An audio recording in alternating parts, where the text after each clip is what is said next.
Om Namo Bhagavate Vasudevaya.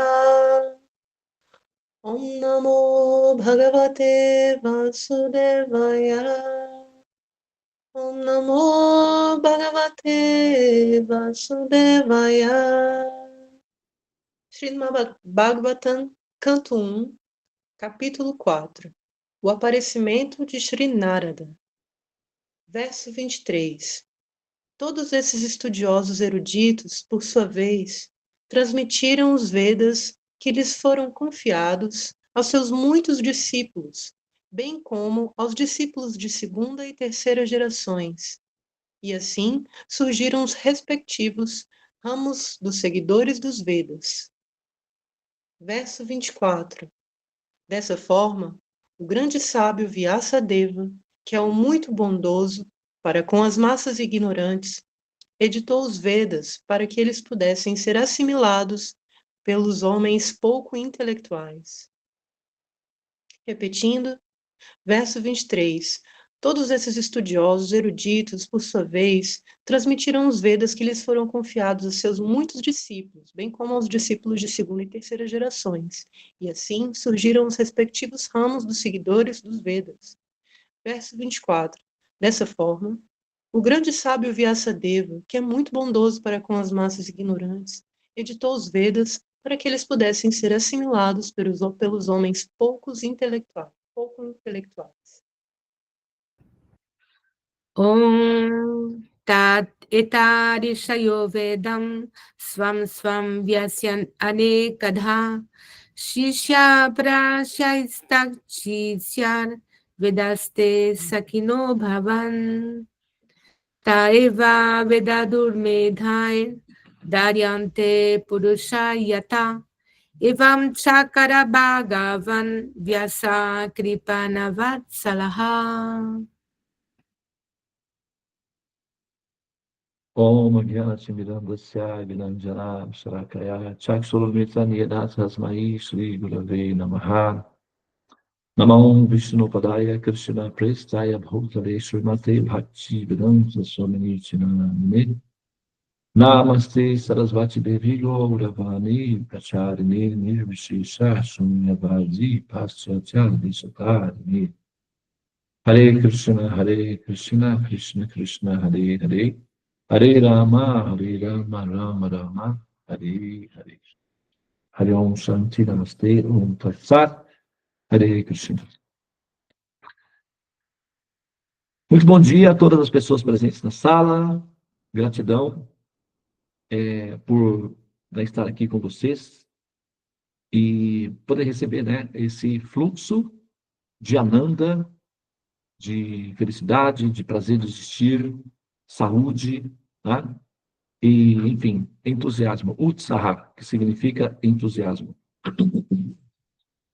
Bem, todos esses estudiosos eruditos, por sua vez, transmitiram os Vedas que lhes foram confiados a seus muitos discípulos, bem como aos discípulos da segunda e terceira geração. E assim surgiram os respectivos ramos dos seguidores dos Vedas.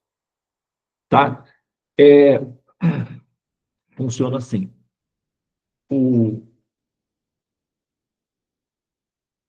Funciona exatamente como uma árvore e uma floresta. A árvore é plantada com a capacidade de ser uma floresta infinita. É que o ambiente é finito, mas a potência da semente é infinita. Então, se você tem um ambiente infinito, essa floresta pode se estender infinitamente. Uma semente tem em si o potencial do infinito. O ambiente não tem esse potencial. Então, você tem um potencial infinito num ambiente finito. Dá um conflito, limitação. Essa é a situação da alma. A alma é infinita, o ambiente é limitado. Então, existe uma certa limitação que a impede de se expandir infinitamente ou de se perceber como um ser infinito e também, por que não, amar infinitamente o ser infinito. Porque os infinitos se completam e se entendem. Aqui, Os Vedas são comparados a essa árvore, que pode se expandir. Você tem um tronco, ok, dessa árvore, e aí você tem os galhos. Daí você tem os subgalhos, ramos, e assim vai se dando. E, eventualmente, essa árvore solta sementes, que são transportadas pelo vento ou pelos pássaros, os animais, que se alimentam dos frutos e regurgitam as sementes em outras áreas, expandindo, então, a floresta. Os Vedas são o tronco. E os Vedas, eles têm 4 galhos iniciais, 4 galhos originais. Esses 4 galhos originais são chamadas vertentes, ou siddhantas, né? Não siddhantas, melhor dizendo, pará, tá? Ou são linhas filosóficas, escolas literárias que fazem a metabolização dos Vedas e devolve uma teoria final para os demais seguidores. Ou seja, é como uma pesquisa científica. Você vai e pesquisa, sei lá, funcionamento sanguíneo. Você faz uma pesquisa, você vai estudar, não é, genoma. Então, o pesquisador aprende tudo sobre genética e depois ele vai realizar uma pesquisa e essa pesquisa vai produzir uma tese científica. Essa tese científica será, então, analisada por outros pesquisadores que poderão, eventualmente, transformar essa tese científica em uma hipótese científica. Essa hipótese vai sofrer pressão para verificação das suas devidas contradições e elaboração. Se ela suportar a pressão da contradição, ela se torna uma teoria científica, o que significa uma verdade patrimônio público. Todos devem aceitá-la, porque ela é a definição final dos pensadores, dos acadêmicos e do governo. Entendem isso? Por exemplo, o Ptolomeu, vou dar um exemplo. O Ptolomeu, pensador grego, fez a seguinte afirmação: a Terra é o centro do universo. Ele fez essa afirmação, uma tese. Os outros pensadores olharam e verificaram e disseram: a probabilidade de que isso seja verdadeiro é alta. E depois outros disseram: sim, de fato, é isso mesmo. Então, se tornou uma teoria aceita pelos pensadores da época, filósofos, etc., que a Terra seria o centro do universo e todos os planetas girariam ao redor da Terra. Essa foi uma teoria que foi aceita pelos pensadores por muito tempo. Depois veio o Copérnico e deu a seguinte, criou uma fissura nessa tese. Então ele aí colocou da seguinte maneira: observem como funciona um reinado. Os súditos giram ao redor do rei e não o rei ao redor dos súditos. O normal é que as casas sejam construídas ao redor do palácio e não o palácio ao redor das casas. Logo, com os meus cálculos matemáticos, eu vou fazer a seguinte afirmação: não é a Terra o centro do universo, mas sim o Sol. E a Terra gira ao redor do Sol. Ah, mas aí já não dá. Você está falando isso daí, cuidado com a fogueira. Tudo bem, eu vou tomar cuidado com a fogueira. Eu vou dizer que isso daí é só uma tese. Eu não vou afirmar isso daí, só estou falando que é uma tese. Não estou nem afirmando. Aí ele se livrou da fogueira. O Giordano Bruno fez diferente. O Giordano Bruno disse: não, isso é verdade. Aí, fogueira nele. Giordano Bruno, fogueira nele. O Copérnico viu o Giordano Bruno indo para a fogueira. Aí ele falou assim, pensou consigo mesmo. Adiantou o Raulzito, né, o Raul Seixas, e pensou consigo mesmo: eu não sou besta para tirar onda de herói, sou vacinado, eu sou cowboy, né? Durango Kid só existe no gibi, né? Então tem essa música do Raul Seixas que vai dizer: eu não sou bobo, eu não vou tirar onda de herói, de Marte, eles vão me jogar na fogueira. Eu vou fazer o seguinte: eu vou dar uma de sons, eu vou dar uma de João sem braço, eu vou dar uma de desentendido, fazendo de conta que eu estou confuso, mas vou deixar escrito aí.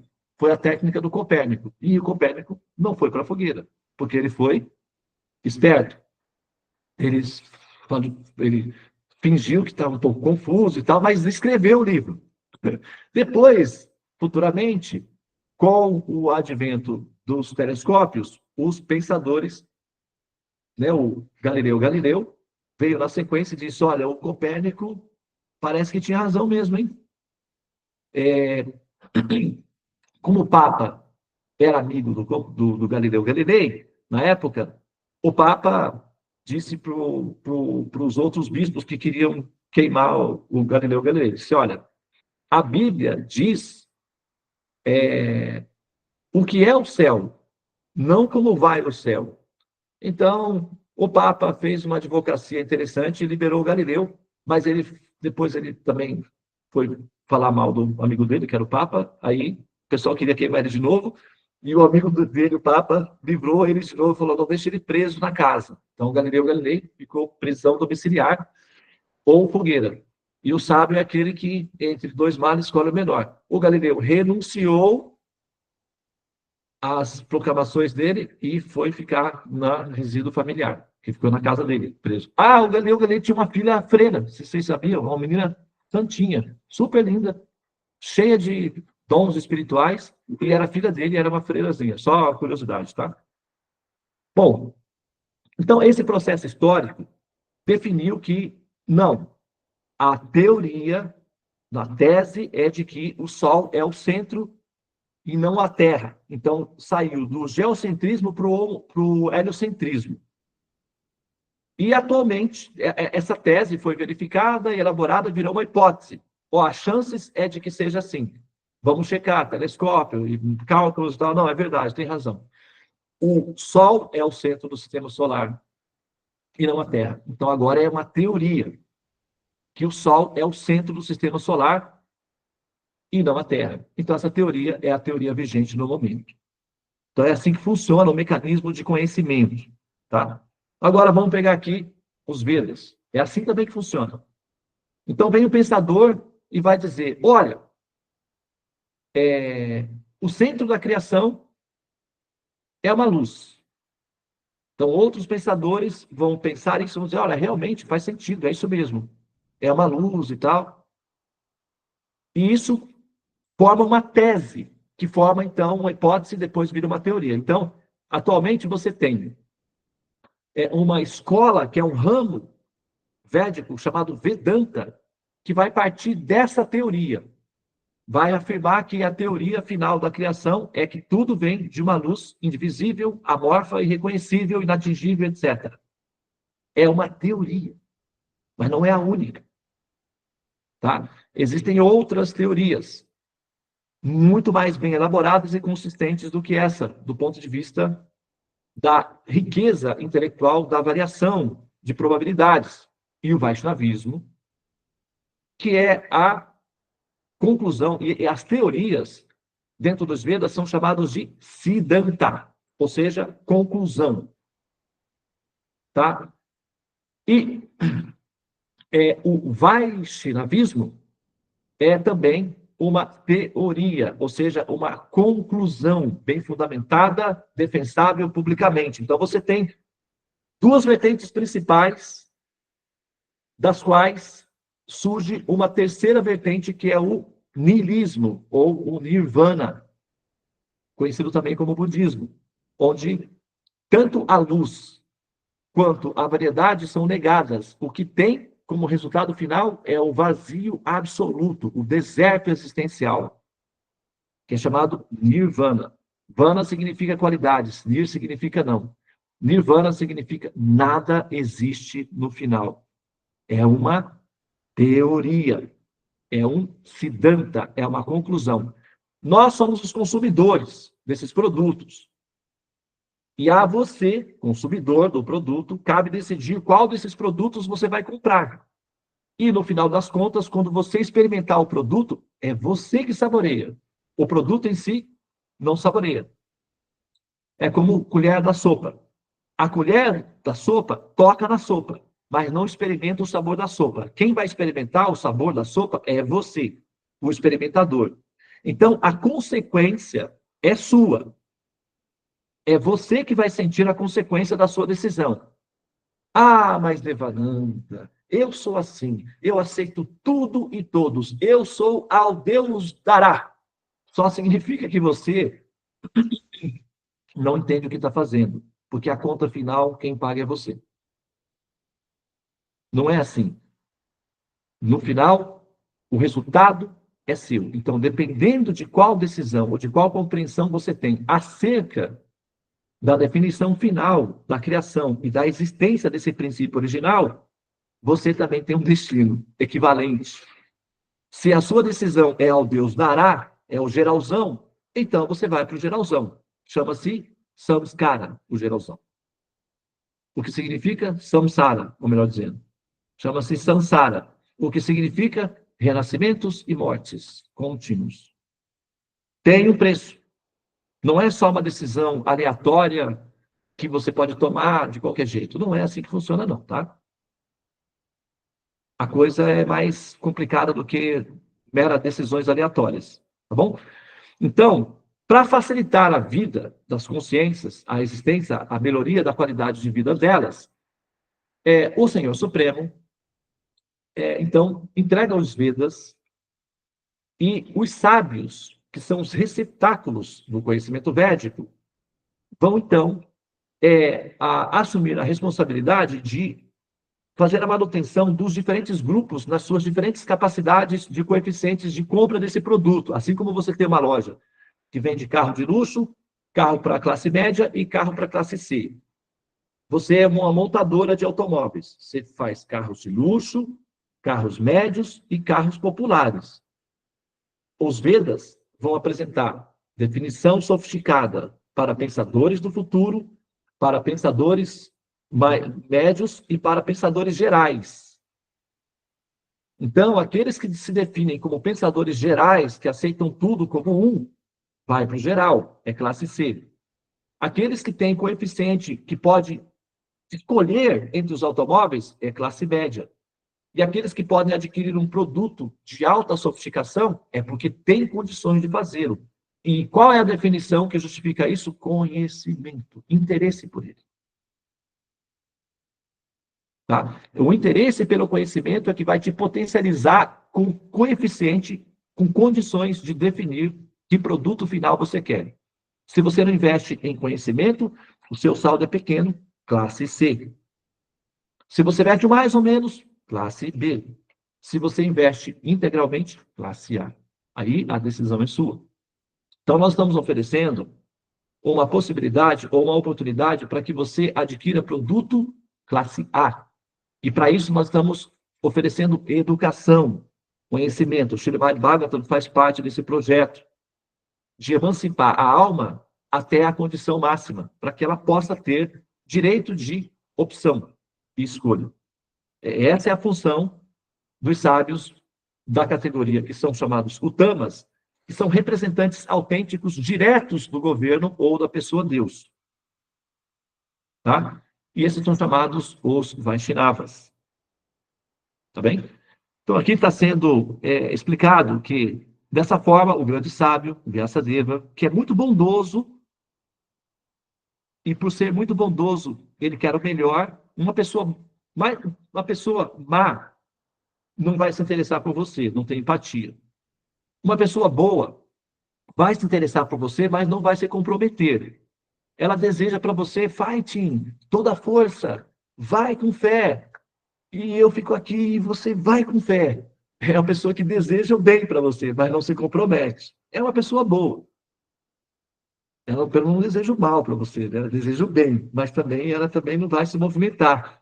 Você não vai se comprometer. Agora, uma pessoa muito boa deseja o seu bem, se preocupa com você e se arrisca com você. Vai se envolver com você. Isso é uma pessoa muito boa. Tá? Então, dessa forma, o grande sábio Vyasadeva, que é o muito bondoso, é o caso dele, ok? Para com as massas ignorantes, o geralzão, né, o público do Deus dará, o público der tudo a mesma coisa, eu abraço tudo e a todos com a causa geral universal, né? Então, ou então, tipo, eu não penso, eu só vivo a vida hoje, amanhã, eu sou quase uma zebrinha, só que eu tenho uma forma humana. Eu como aqui, como ali, e vou vivendo assim, tá? Então também tem essa, que é a massa ignorante. Editou os Vedas para que eles pudessem ser assimilados pelos, né, homens pouco intelectualizados, ou seja, aqueles que são cansadinhos, que envelhecem aos 15 anos de idade, que não são muito versáteis, que se entediam com complexidades, que sabem, assim, tipo, tem muita coisa para fazer. Esses poucos intelectuais precisam ouvir histórias, mitologias, contos, assim, elaborados, para que o conhecimento chegue até eles, porque eles se cansam quando tem que pensar as peças de maneira consciente. Eles gostam mais das histórias. Então, para esse público, é criado um sistema de mitologias, que são histórias, o que nós chamamos de religião. Então, as religiões são permeadas de histórias mitológicas, muitas vezes, para passar um conhecimento. Por isso que, né, os Vedas, ele é cheio de histórias lindas, encantadoras, sofisticadas, maravilhosas. As religiões são baseadas em mitologias, né? O mito do Adão e da Eva, da queda do Lúcifer e tal. Todo esse processo mitológico, ele cumpre a função porque a massa geral da população se cansa rápido quando tem que pensar peças objetivas. Se entediam, aí o telefone toca, não sei quem declarou lá nos Estados Unidos uma lei nova que abala a pessoa emocionalmente, ela fica confusa, não consegue mais se concentrar, aquela coisa toda. Aí é preciso contar histórias, porque essas pessoas que são mais simplificadas só conseguem entender através das mitologias. Por isso tem tanta mitologia nos processos religiosos, que é para dar atenção àqueles que são parte da massa geral. Agora, quando o jogador se profissionaliza e ele se interessa pelo conteúdo final do propósito, aí ele passa a dar atenção aos mestres. Ele se interessa pelo mestre. Ele quer aproximar-se de um mestre autêntico e aprender o que o mestre tem para ensinar. E o que é o mestre? Um representante dos Vedas. Você pode ter mestres, representantes de qualquer religião. Nós estamos falando especificamente do programa autorizado pelo governo, chama-se Vedas. Mas, Devananda, você está dizendo que os demais não são autorizados? O governo tem vários programas, tá? Ele dá atenção educacional para todas as pessoas. Entretanto, tem um grupo de pessoas que precisa, que tem acesso direto na estrutura do governo, porque eles tomam decisões junto com o governo. Esses são pesquisadores, cientistas, os PhDs, né, os diretores de instituição, são aqueles que dirigem os demais. Todos fazem parte do Estado, mas tem alguns que trabalham com o governo e dirigem os demais e assumem responsabilidades com o governo, tá? E o conhecimento védico, ele tem uma função, explicar quem é essa pessoa suprema, o governo, o porquê essa pessoa suprema faz a criação, e por que você está envolvido nisso tudo, pagando a conta. E como você poderia ganhar mais para que o ato de pagar a conta não seja um grande problema para você. É assim que funciona um sistema de governo em qualquer país. Ele é inteligente, pragmático, funcional e educativo. Assim são os Vedas. Por isso essa descrição desse verso aí. Tá bem? Muito bem, então, obrigado pela atenção. Mais uma vez, Namastê. Hare Krishna, Krishna Krishna, Hare Hare.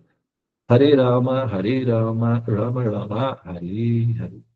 Ó energia suprema, amor divina, ó Mahamantra, libertadora do ser, desperta-me, eleva-me, envolve-me, protege. Hare Om, Shanti, Namastê, Om Tat Sat, Hare Krishna.